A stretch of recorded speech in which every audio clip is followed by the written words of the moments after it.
ಆತ್ಮೀಯ ಬಾಂಧವರೆಲ್ಲರಿಗೂ ನನ್ನ ನಮಸ್ಕಾರಗಳು. ನಾನು ನಿಮ್ಮ ಪವಿತ್ರ ಬರಹದ ಪವಿತ್ರ. ಪ್ರತಿದಿನ ಸಾಲಿನಲ್ಲಿ ನಾನು ನಿಮ್ಮನ್ನು ಭೇಟಿಯಾಗ್ತಾ ಇದ್ದೆ. ಇವತ್ತು ಯಾವುದೋ ಒಂದು ಹೊಸ ಪ್ರಯತ್ನ. ನಾನು ಎಲ್ಲೋ ಓದಿದ ಒಂದು ಕತೆ ನನ್ನ ಆತ್ಮವನ್ನೇ ಮುಟ್ಟಿತ್ತು. ಇದು ಎಷ್ಟೋ ಜನರಿಗೆ ಕಾಡಿರುವ ಪ್ರಶ್ನೆಗೆ ಸಿಗುವ ಉತ್ತರವಿರುವಂತಹ ಕಥೆ. ಅದನ್ನು ನಾನಷ್ಟೇ ಓದಿ ತೃಪ್ತಿಗೊಂಡರೆ ಹೇಗೂ 13,800 ಜನ ನನ್ನನ್ನು ನಂಬಿ ನನ್ನನಿಗೆ ಫಾಲೋ ಮಾಡ್ತಾ ಇದ್ದೀರಿ. ಹಾಗಾಗಿ ನಿಮಗೂ ಆ ಕಥೆ ಹೇಳೋಣ ಅನ್ನೋದು ಒಂದು ಹೊಸ ಪ್ರಯತ್ನ. ಈ ಕಥೆಯ ಶೀರ್ಷಿಕೆ ಬಂದು ಗೊಂದಲ ಅಂತ. ಗೊಂದಲ ಅಂತಂದ್ರೆ ಪ್ರತಿಯೊಬ್ರು ನಾವೀಗ ಅದನ್ನ ಅನುಭವಿಸಿರ್ತೀವಿ, ಆ ಹಂತದಲ್ಲಿ ನಾವಿರ್ತೀವಿ. ಹೇಗೆ ಅಂತಂದ್ರೆ ನಮ್ಮ ಹತ್ರ ಎಲ್ಲ ಇರುತ್ತೆ, ಆದ್ರೂ ಇಲ್ಲದಿರುವುದಕ್ಕೆ ಒಂದು ಪ್ರಯತ್ನ, ಒಂದು ಹಪಾಹಪಿ. ಹೇಗೆ ಅಂತಂದ್ರೆ ಇವತ್ತು ನಮ್ಗೆ ಊಟ ಇದೆ ಅಂತಂದ್ರೆ ಮಲ್ಗೋಕ್ಕಿರುವಂತಹ ಒಂದು ಮನೆಯ ಬಗ್ಗೆ ಯೋಚನೆ, ಮನೆ ಇದ್ರೆ ಕಾರಿನ ಬಗ್ಗೆ ಯೋಚನೆ, ಕಾರ್ ಇದ್ರೆ ಅದಕ್ಕಿಂತ ದೊಡ್ಡದಾಗಿರುವಂತಹ ಕಾರು, ಅಕ್ಕಪಕ್ಕದವ್ರು ಏನ್ ಮಾಡ್ತಾ ಇದ್ದಾರೆ, ಅವ್ರು 1 ಅಂತಸ್ತಿನ ಮನೆ ಕಟ್ಟಿದ್ರೆ ನಾವು 2 ಅಂತಸ್ತಿನ ಮನೆ ಕಟ್ಟೋಣ, ಇನ್ನೂ ಏನು ಇರುವುದನ್ನೆಲ್ಲ ಬಿಟ್ಟು ಇಲ್ಲದಿರುವುದರ ಕಡೆಗೆ ತುಡಿಯುತ್ತೆ ಅಂತಾರಲ್ಲ, ಅದಕ್ಕೆ ಒಂದು ಗರ್ಭಿತವಾದಂತಹ ಕತೆ ಇದು. ಹೇಗೆ ಅಂತಂದ್ರೆ ಅದೇ ಹೇಳಿದ್ನಲ್ಲ, ಶೀರ್ಷಿಕೆನೆ ಗೊಂದಲ ಅಂತ. ಹೇಗೆ ಅಂದ್ರೆ ಒಂದೂರಲ್ಲಿ ಒಬ್ಬ ರಾಜ ಇರ್ತಾನಂತೆ. ರಾಜನ ಹತ್ರ ಎಲ್ಲ ಇರುತ್ತೆ. ರಾಜ ಅಂದ್ರೆ ಗೊತ್ತಲ್ಲ, ಅವರ ಅದ್ದೂರಿ ವೈಭವದ ಜೀವನ ಎಲ್ಲರಿಗೂ ಗೊತ್ತೇ ಇರುತ್ತೆ. ರಾಜನ ಹತ್ರ ಎಲ್ಲ ಇತ್ತಂತೆ, ಆದ್ರೆ ಅವನಿಗೇನೋ ಒಂದು ಮನಸ್ಸಿನಲ್ಲಿ ಯೋಚನೆ, ನನ್ನ ಹತ್ರ ಇನ್ನೂ ಏನೂ ಇಲ್ಲ. ಸುತ್ತ ಇರುವ ಸ್ಥಳಗಳನ್ನ ಗೆದ್ದಿರ್ತಾನೆ, ಅದ್ಭುತವಾದ ರಾಜ ಅಂತ ಹೆಸರು ತಗೊಂಡಿರ್ತಾನೆ, ಮನೆ ಮಡದಿ ಮಕ್ಕಳು ಎಲ್ಲರೂ ಸುಖವಾಗಿರ್ತಾರೆ, ಒಳ್ಳೆ ಪಂಡಿತ ಪಾಮರರು ಅವನ ಸುತ್ತಮುತ್ತ ಇರ್ತಾರೆ. ಆದ್ರೂ ಕೂಡ ರಾಜನಿಗೆ ಇನ್ನೂ ಏನೋ ಬೇಕು ಅನ್ನುವ ಒಂದು ಹಪಾಹಪಿ. ಅವಾಗ ಏನ್ ಮಾಡ್ತಾರೆ, ಬರುವಂತಹ ಪಂಡಿತರನ್ನೆಲ್ಲ ಕೇಳ್ತಾರೆ, ಯಾಕೆ ನನಗೆ ಈ ತರ ಅನಿಸ್ತಾ ಇದೆ, ನನ್ನ ಹತ್ರ ಏನಿಲ್ಲ, ಹುಡುಕಿ ತನ್ನಿ ಅಂತ ಹೇಳ್ತಾರೆ.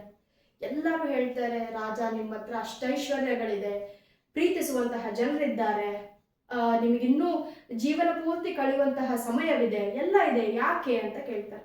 ಇಲ್ಲ ಈ ಉತ್ತರ ನನಗೆ ಸರಿ ಹೋಗ್ತಿಲ್ಲ ಅಂತ ಹೇಳ್ತಾರೆ.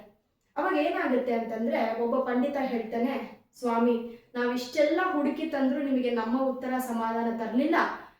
ಯಾರೋ ಒಬ್ರು ಹೇಳಿದ್ರು, ಊರಿನ ಒಂದು ಹೊರಗಿರುವಂತಹ ಒಂದು ಆಲದ ಮರದ ಹತ್ರ ಒಬ್ಬ ಸನ್ಯಾಸಿ ಬಂದಿದ್ದಾರಂತೆ, ಕಾಶಿಲಿ ಅವರ ತಪಸ್ಸನ್ನು ಗೈದು ಸಾಧನೆ ಮೆರೆದಿರುವಂತಹ ಒಬ್ಬ ತಪಸ್ವಿ ಬಂದಿದ್ದಾರೆ, ನೀವು ಅವರನ್ನ ಯಾಕೆ ಭೇಟಿ ಆಗ್ಬಾರ್ದು ಅಂತ ಹೇಳ್ತಾರೆ. ಅದಕ್ಕೆ ಸನ್ಯಾಸಿ ಹತ್ರ ಹೋಗುವಾಗ ಏನಂತಂದ್ರೆ, ನೀವು ಎಲ್ಲವನ್ನು ಬಿಟ್ಟು ಬರಿಗಾಲಿನಲ್ಲಿ ನಡೆದುಕೊಂಡು ಹೋಗ್ಬೇಕು ಅಂತ ಹೇಳ್ತಾರೆ. ರಾಜ ತೊಂದರೆ ಇಲ್ಲ, ನನಗೆ ಉತ್ತರ ಸಿಗುತ್ತೆ ಅಂತಂದ್ರೆ ನಾನು ಖಂಡಿತ ಹೋಗ್ತೀನಿ ಅಂತ ಎಲ್ಲದನ್ನು ಬಿಟ್ಟು, ಅವನ ರಾಜ ಪೋಷಾಕಗಳನ್ನ ಬಿಟ್ಟು ಬರಿಗಾಲಲ್ಲಿ ನಡ್ಕೊಂಡು ಹೋಗ್ತಾನೆ. ಅದೇ ನೋಡಿ ಅಲ್ಲ, ನಮ್ಗೇನೋ ಬೇಕು ಅಂತಂದ್ರೆ ಇರೋದನ್ನೆಲ್ಲ ಬಿಟ್ಟು ಉತ್ತರದ ಕಡೆಗೆ ನಾವು ಹೊರಟು ಬಿಡ್ತೀವಿ.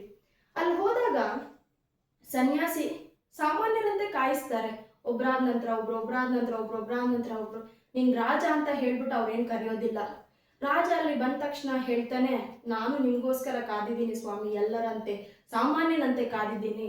ನನ್ಗೇನೋ ಇಲ್ಲ ಅನ್ನೋ ಒಂದು ಗೊಂದಲ ಪ್ರತಿದಿನ ಕಾಡ್ತಾ ಇದೆ, ನನಗೇನ್ ಬೇಕು ಅನ್ನೋದೇ ಗೊತ್ತಾಗ್ತಿಲ್ಲ, ಎಷ್ಟಾದ್ರೂ ಖರ್ಚಾದ್ರೂ ಹೇಳಿ, ಅದು ಎಲ್ಲಿ ಸಿಗುತ್ತೆ, ನಾನು ಅದನ್ನ ತಗೊಂಡ್ ಬರ್ತೀನಿ ಅಂತ ಹೇಳ್ತಾರಂತೆ.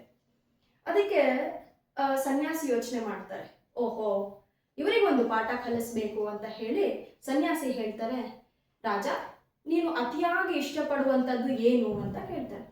ರಾಜ ಹೇಳ್ತಾನೆ, ನನ್ನ ಮಗನ ಮಗ ಮುಂದಿನ ಉತ್ತರಾಧಿಕಾರಿ, ಅಂದ್ರೆ ನನ್ನ ಮಗನ ನಂತರ ಬರುವಂತಹ ರಾಜಕುಮಾರ ಇದ್ದಾನೆ, ಅವನಂದ್ರೆ ನನ್ಗಿಷ್ಟ. ಆಮೇಲೆ ನನಗೆ ವಜ್ರಗಳಂದ್ರೆ ಇಷ್ಟ, ಅದಕ್ಕೆ ನನಗೆ ಯಾವಾಗೂ ವಜ್ರಗಳನ್ನೇ ಹಾಕೊಂಡಿರ್ತೀನಿ. ಆಮೇಲೆ ಸ್ವಲ್ಪ ಆಭರಣಗಳಿಷ್ಟ, ಹಿಂಗಿಷ್ಟ ಎಲ್ಲ ಹೇಳ್ತಾರೆ.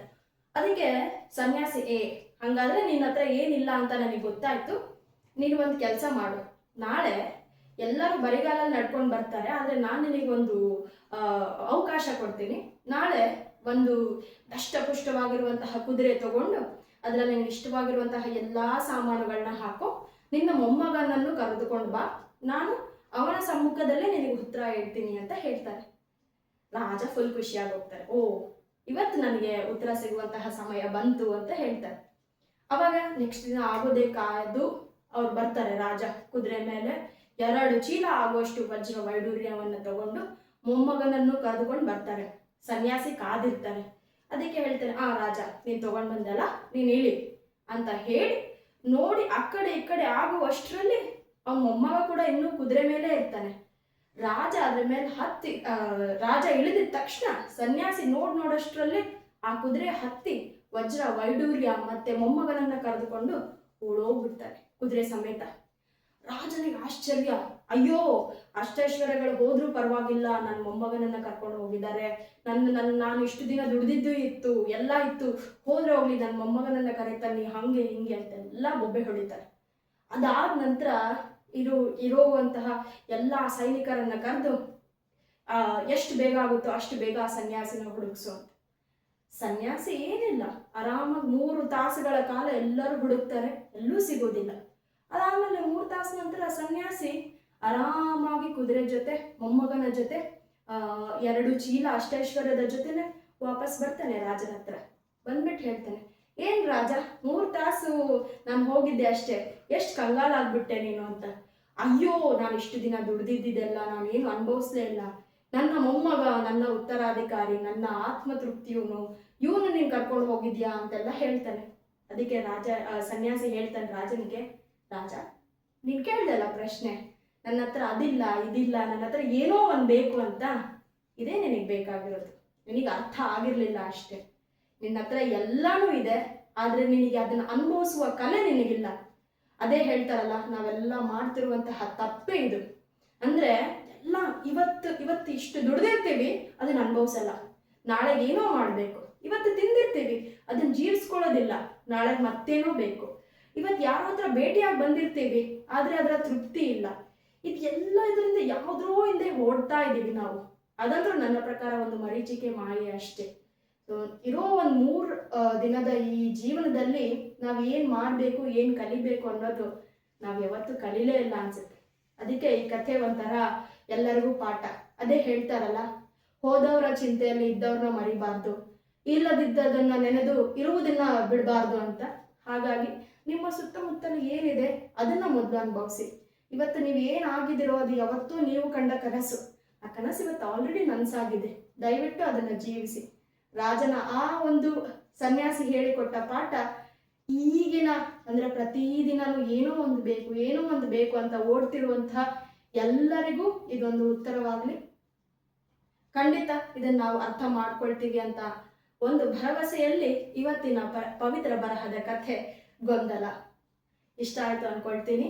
ಇಷ್ಟ ಆದರೆ ದಯವಿಟ್ಟು ಕಾಮೆಂಟ್ ಮಾಡಿ, ಲೈಕ್ ಮಾಡಿ, ಶೇರ್ ಮಾಡಿ. ಧನ್ಯವಾದಗಳು.